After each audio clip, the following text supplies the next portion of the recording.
Bonjour, bienvenue sur ce Study Live. On est là pour parler des BTS audiovisuels, des BTS métiers de l'audiovisuel pour prendre la dénomination complète.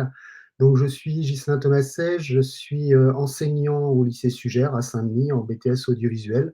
Plus précisément, je fais ce qu'on appelle la TMO, donc la technique de mise en œuvre, le passage à la pratique pour ceux qui n'ont pas l'habitude des acronymes éducation nationale. Donc cette mise en œuvre, je l'enseigne sur la partie montage et post-production et sur la partie exploitation, puisque le BTS métier de l'audiovisuel, en fait, est découpé en 5 options, 5 sections, parce que le terme d'option parfois peut entraîner une mécompréhension. 5 sections, on a gestion de production, donc des gens qui vont être formés pour aller chercher les sous, pour aller travailler sur les droits, sur l'organisation, sur la logistique, sur les salaires, sur les devis, etc. On a les métiers de l'image, donc là on est sur des cadreurs, des chefs opérateurs, des gens qui vont donc s'occuper de l'image pour la lumière, pour la prise de vue, et puis qui vont s'occuper aussi de l'image pour l'étalonnage, une fois que le montage est terminé.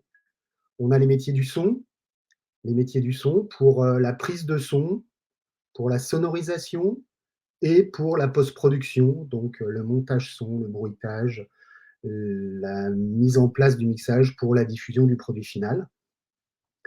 On a la technique d'ingénierie et exploitation des équipements, où là, on va avoir des gens qui vont être complètement transversaux au niveau des différentes disciplines et qui vont être là pour mettre en place les systèmes, pour exploiter, aider les utilisateurs et aussi pour être sur les plateaux au poste d'ingévision ou au poste de truquiste quand on fait des tournages en multicaméra avec des grosses régies, etc.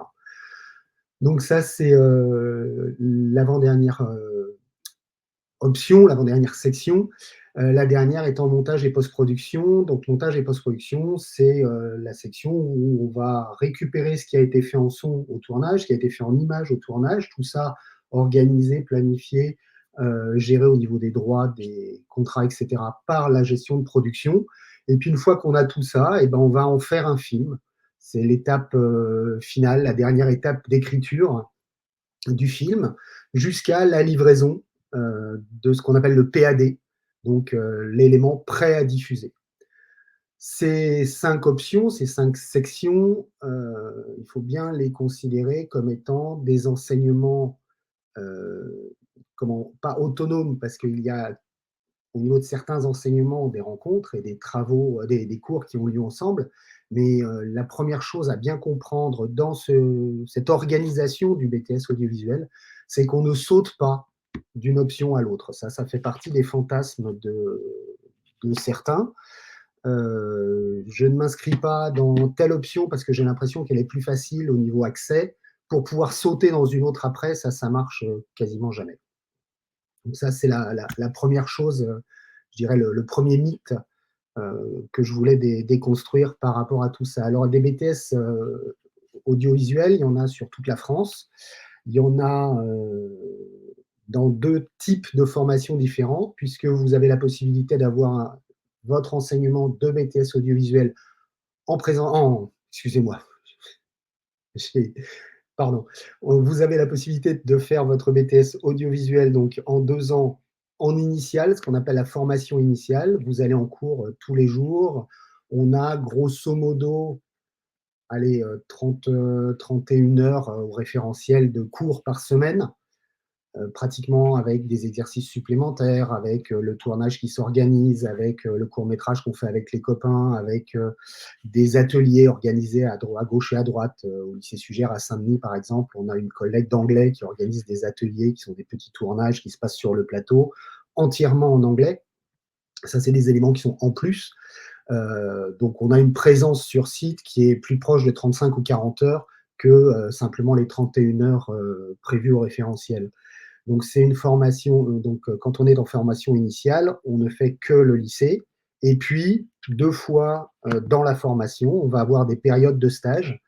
On a une première période de stage d'environ 6 semaines qui se situe en fin de première année et une deuxième période de stage qui se situe, alors en fonction des établissements, c'est pas toujours au même endroit, mais c'est autour des vacances de Noël.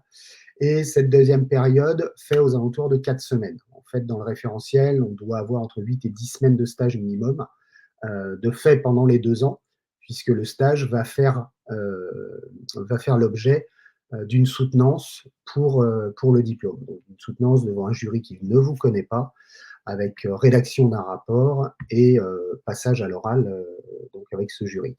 Donc ça, c'est quand on est en initiale, où on va au lycée tous les jours. Voilà. L'autre solution, c'est l'alternance. Donc là, en fonction des établissements, ça peut être 2 semaines, ou alors des organisations un peu différentes. Donc l'alternance, vous avez trouvé un employeur qui va, pendant vos études, vous faire travailler chez lui la moitié du temps et l'autre moitié du temps, vous serez en enseignement. Deux façons différentes de vivre le BTS pour, en finale, avoir le même diplôme. Donc ça veut dire que le schéma de fonctionnement doit vraiment vous correspondre. Si vous avez tendance à avoir besoin d'être cadré un peu, de rester encore un peu à l'école parce que l'autonomie, c'est pas trop votre truc, la maturité est pas encore là, l'alternance n'est peut-être pas la bonne idée. Par contre, si vous êtes déjà relativement autonome, que vous avez déjà un niveau correct et que vous avez envie de vous frotter à la vie active très rapidement, là, l'alternance, ça peut être absolument génial dès l'instant que vous trouvez une bonne société. Parce que vous avez finalement le même diplôme à la fin, vous n'avez pas tout à fait la même quantité d'heures de cours, puisque vous êtes la moitié du temps en entreprise. Donc, il faut vraiment que le temps passé en entreprise serve aussi à la formation, qu'on ne se retrouve pas avec, je vais dire n'importe quoi, quelqu'un qui part en alternance en tant que community manager dans une société de fabrique d'échafaudage. Euh, Ça ne va pas vous apporter dans la connaissance du métier, dans la pratique professionnelle d'un métier audiovisuel. Même si une fois par mois, vous faites la petite vidéo qui va aller sur Facebook, c'est pas ça qui va, professionnellement parlant, vous amener suffisamment de connaissances, suffisamment de choses rigoureuses avec un encadrement de professionnels.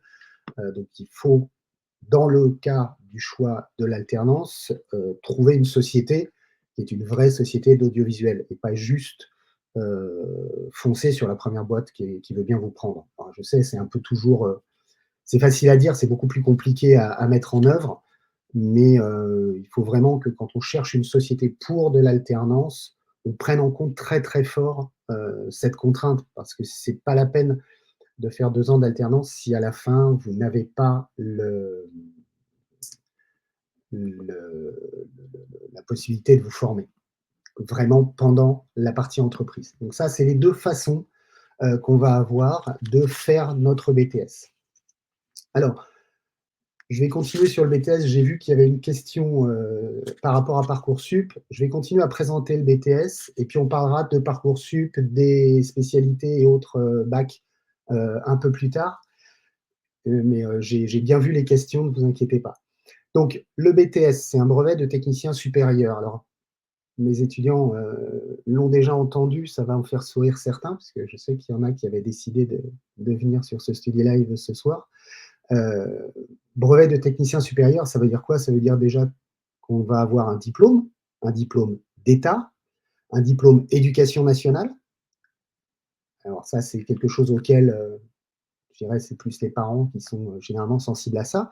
Mais il faut bien comprendre que vous pouvez avoir un BTS qui va être un diplôme d'État éducation nationale, qui du coup, c'est pas parce que c'est un diplôme qui est dit professionnalisant que vous ne pouvez pas continuer vos études après. Le fait d'avoir un BTS, donc un diplôme éducation nationale, fait que ce diplôme vous ouvrira la possibilité d'aller dans les études supérieures de l'éducation nationale et de l'enseignement supérieur et de la recherche. Vous pouvez avoir des possibilités de passer des diplômes liés à l'audiovisuel, en montage, en image, etc., qui vont avoir aussi une reconnaissance d'État, mais qui vont avoir une reconnaissance du ministère de la Culture, du ministère du Travail, donc qui ne seront pas reconnus, eux, par les universités, par exemple. Donc du coup, le passage après au niveau de l'enseignement supérieur va coincer, puisque vous n'aurez pas les équivalents. Donc, vous aurez fait peut-être 2 ans pour passer un diplôme X, et quand vous allez vouloir passer, par exemple, je ne sais pas moi, en licence pro dans une université ou en master, ou continuer vers des études de cinéma en fac, on va vous dire, ben non, non, parce que votre diplôme, oui, c'est un RNCP, il est au registre national des formations, oui, oui, d'accord, mais c'est pas un éducnat, c'est pas éducation nationale, donc on ne prend pas en compte. Donc ça, c'est quelque chose voilà, auquel il faut être très, très attentif. BTS, brevet de technicien supérieur, brevet de technicien, donc je connais la technique, et supérieur, je sais pourquoi. L'intérêt du savoir pourquoi, c'est la pérennité, c'est pouvoir continuer à rester dans le milieu, pouvoir évoluer avec le milieu et réussir à suivre les évolutions sans toujours être en train d'attendre que quelqu'un décode les évolutions, décode les changements et vous donne à manger le savoir dont il va avoir besoin. Donc ça, c'est vraiment quelque chose qu'il faut prendre en compte. C'est-à-dire que si vous avez l'intention de vous lancer dans un BTS en vous disant que la technique, ça sert à rien, hein, parce que on sait très bien que nos métiers n'ont pas besoin d'être appris et de connaissances techniques, hein. Il n'y a qu'à voir le nombre d'âneries qu'on voit traîner en publicité sur Instagram et compagnie en ce moment. Euh, Ça, typiquement, c'est des gens qui vont très rapidement se retrouver en échec et qui, au niveau de la pérennité du milieu, même s'ils arrivent à y rentrer, parce qu'il n'y a pas que le BTS sur la planète audiovisuelle, généralement ne durent pas. Il y a un autre ennemi, entre guillemets, par rapport justement à ce problème de durée, ça va être tout bêtement la question des, des systèmes d'intelligence artificielle. C'est-à-dire qu'aujourd'hui, on vit une époque absolument fascinante. Voilà, moi, en tant que vieux, je trouve ça absolument génial. Sauf que ça va nous obliger, nous, humains, à utiliser l'intelligence artificielle comme un outil et non pas comme une fin en soi. Or, aujourd'hui, il y a un certain nombre de logiciels, de plateformes qui vont nous permettre de faire tous les petits travaux qui étaient des petits travaux sans une grande créativité, sans je dirais, un gros enjeu, euh, je dirais, inventif. Tout ça, ça va pouvoir se faire automatiquement et ça va faire énormément de dégâts sur justement les monteurs YouTube, pour prendre cet exemple-là, mais ça fait aussi énormément de dégâts sur tout un tas de petites tâches qui vont disparaître parce que pour pas cher, on le fait faire par la machine directement. Que ce soit des systèmes de dérochage automatique, que ce soit des systèmes de montage automatique directement à partir du script, que ce soit de la transcription automatique.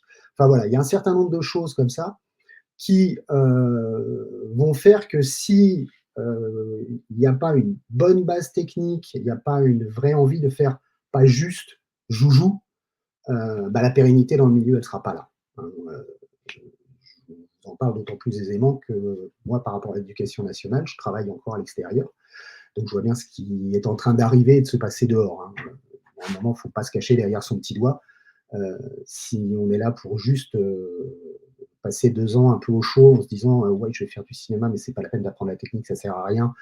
Je crois qu'on peut directement arrêter, hein, c'est pas la peine de continuer. Voilà, bon, c'est peut-être un peu cash comme façon de parler, mais je préfère quand même être complètement honnête avec vous plutôt que de vous vendre du rêve. Enfin, c'est pas la peine.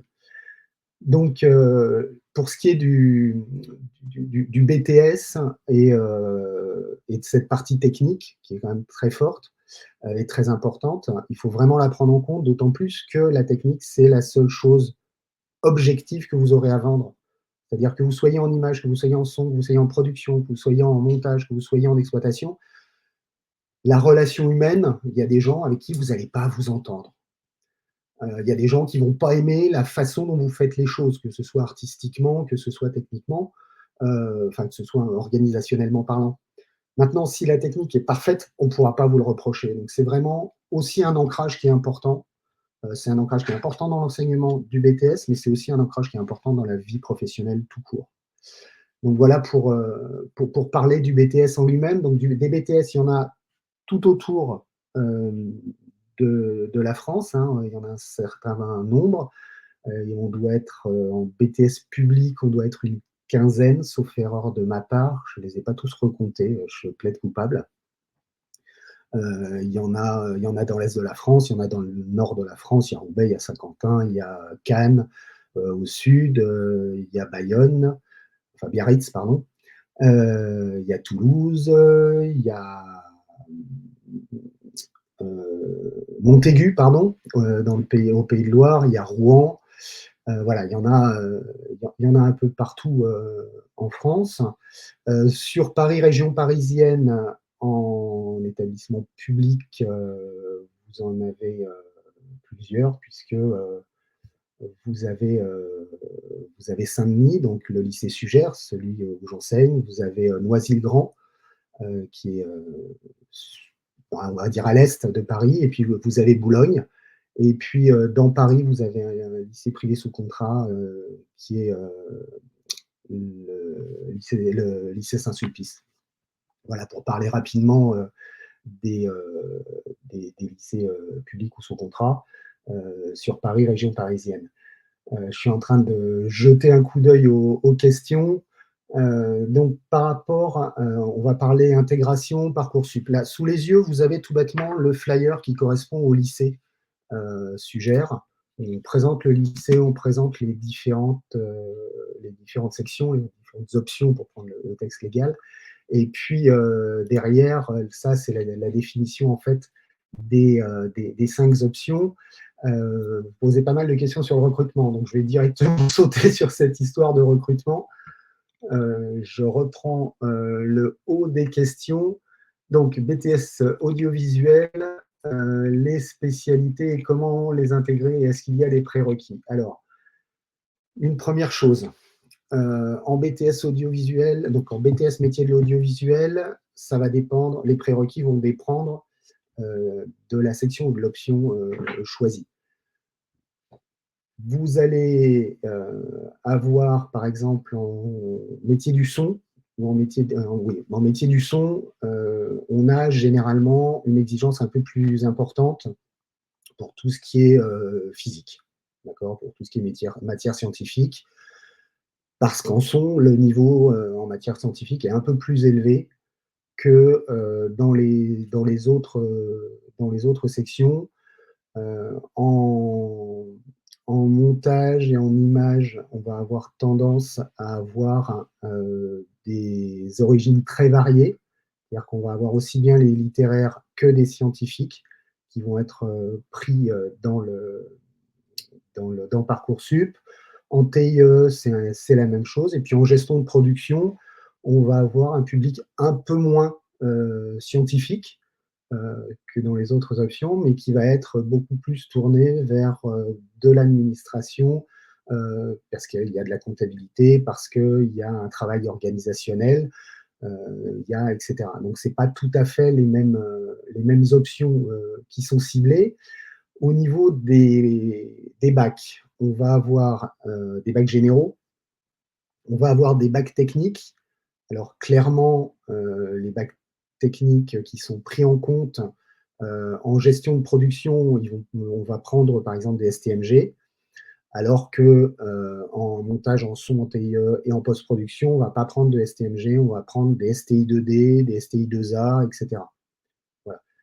À cause justement de cette partie scientifique qui est un petit peu plus prise en compte.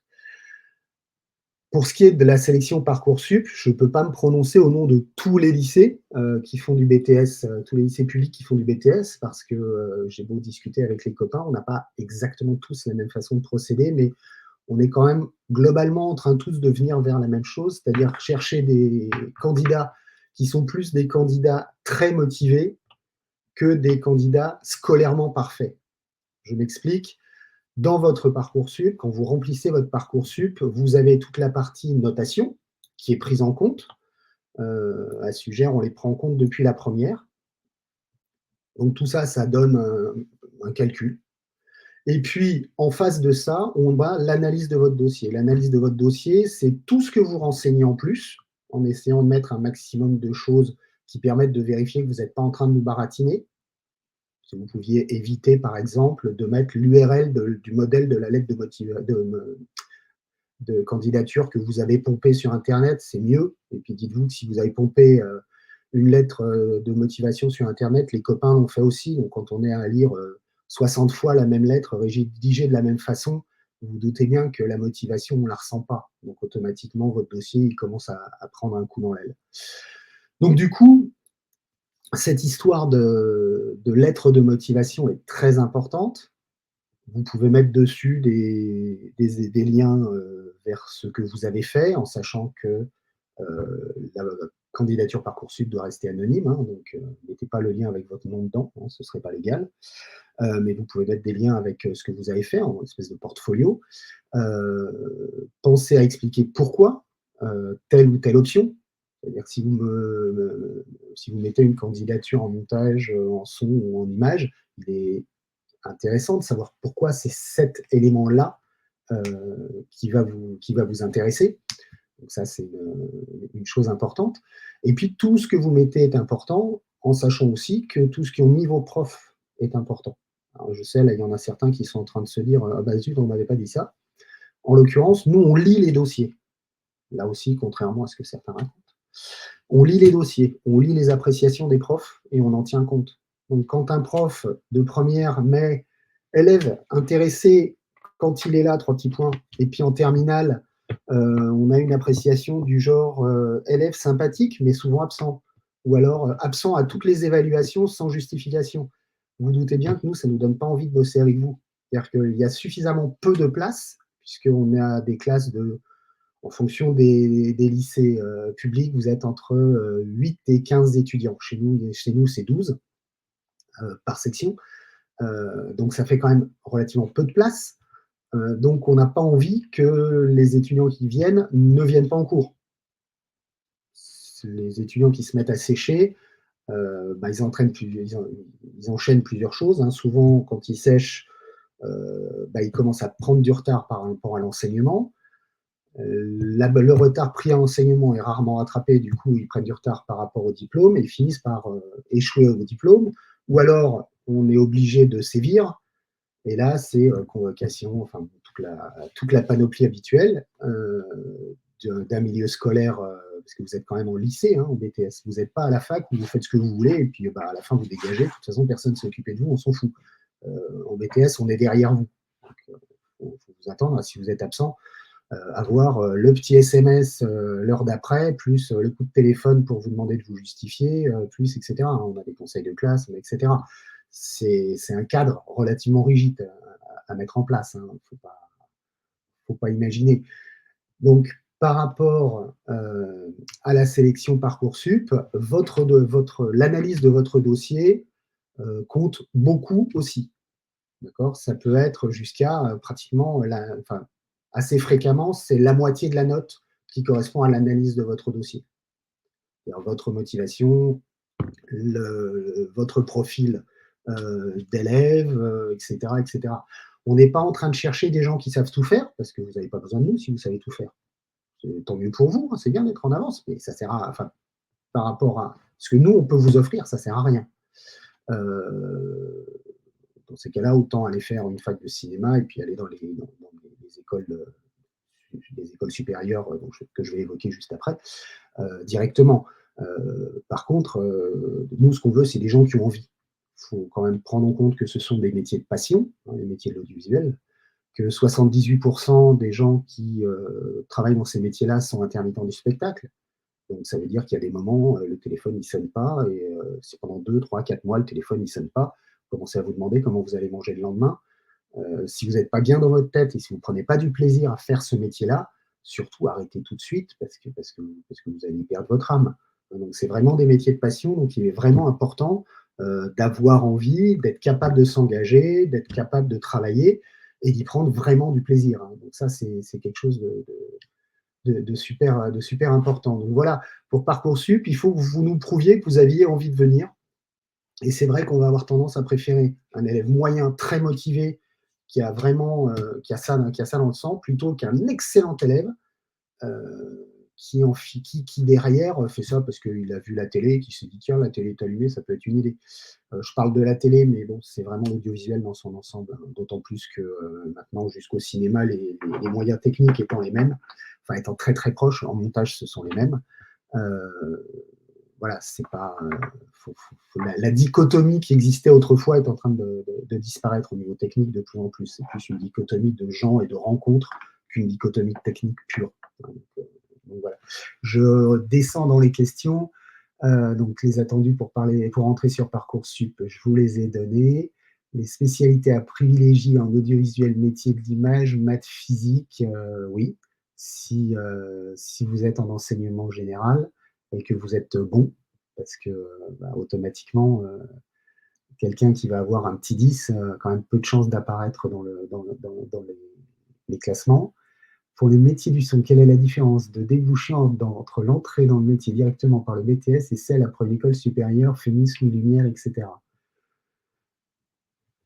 Bonne question. Alors le son, c'est pas ma spécialité, donc ça va être un peu délicat de vous répondre. C'est toujours, j'allais dire, c'est toujours la même chose, c'est-à-dire que quand vous sortez avec un BTS, vous pouvez aller travailler sans aucun problème.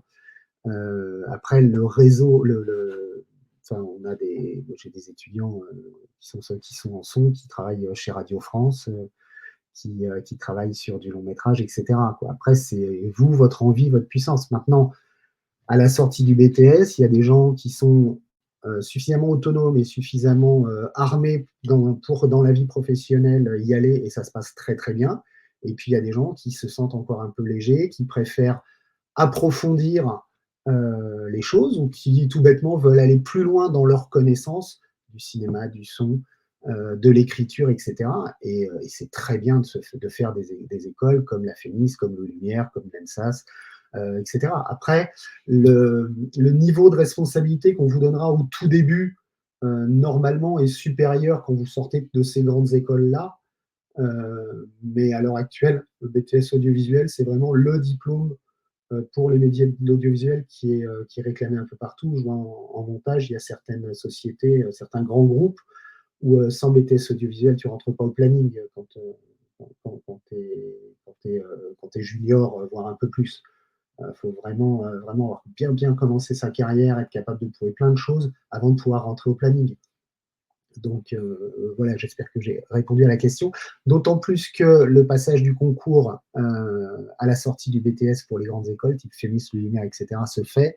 Il y a dans certaines zones géographiques, je sais qu'au niveau de Sugère, ça se fait, il y a des possibilités d'accéder à des formations pour les Lumières, typiquement, qui aident à la préparation du concours. Donc oui, on a des étudiants qui sont passés par chez nous en BTS qui, à l'heure actuelle, sont alloués Lumière, par exemple. Donc encore une fois, normalement, le BTS est un diplôme qui est professionnalisant. Jusqu'à il y a 4-5 ans, on avait 75% des étudiants, grosso modo, qui partaient directement au travail derrière.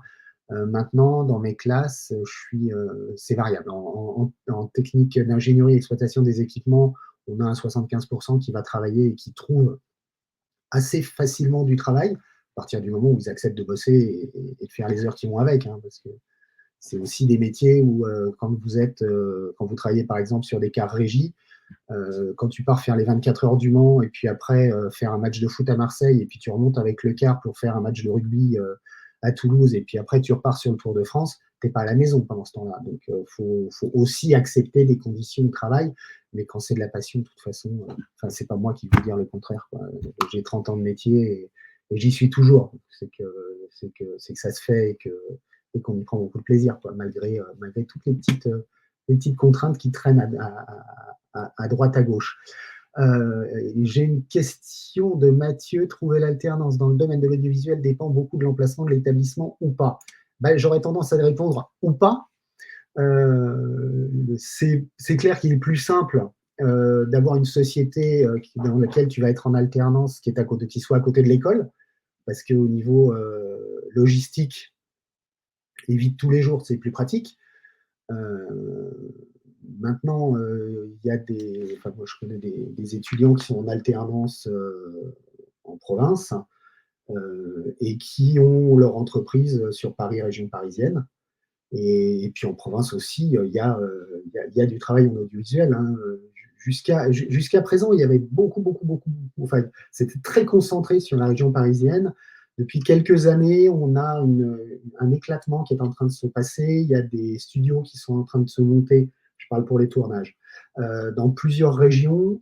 Il y a la région de Montpellier qui a complètement explosé en audiovisuel ces derniers temps, hein. Il y a eu l'installation de Demain nous appartient, post-production et tournage sur 7. Newen, avec Newen, c'est la société de production, avait déjà des, des téléfilms qui se tournaient sur cette région-là. On a Plus belle la vie sur Marseille. Enfin bref, toute la région sud a quand même beaucoup progressé en audiovisuel aussi. Donc comment, le côté, le côté purement parisianiste du milieu a bien explosé. Et puis, faut pas oublier qu'au niveau travail, moi j'ai des amis qui habitent en province et qui bossent avec des sociétés basées sur Paris. Mais que vous habitiez à Périgueux ou à côté de Brest, pour deux cas bien précis, et que quand vous partez en tournage au Maroc ou quand vous partez en tournage à Lille, bah, ça change pas grand-chose par rapport à Paris, quoi. C'est juste le temps de rejoindre l'aéroport ou de rejoindre la gare qui change un peu, quoi. Donc voilà. Mais oui, pour l'alternance, moi enfin, j'ai croisé pas mal d'étudiants qui font pas leur alternance à côté de leur lycée. C'est compliqué, mais ça s'organise enfin, manifestement sans gros problème. J'ai connu une jeune fille qui était au Greta du Puy-en-Velay, donc en Auvergne, et qui faisait son alternance sur Paris. Elle était chez sa cousine, je crois, de tête, chose comme ça. Voilà, donc après bien sûr, ça se discute. Euh, voilà pour ça. Pour devenir ingénieur du son, le BTS suffit-il? Alors,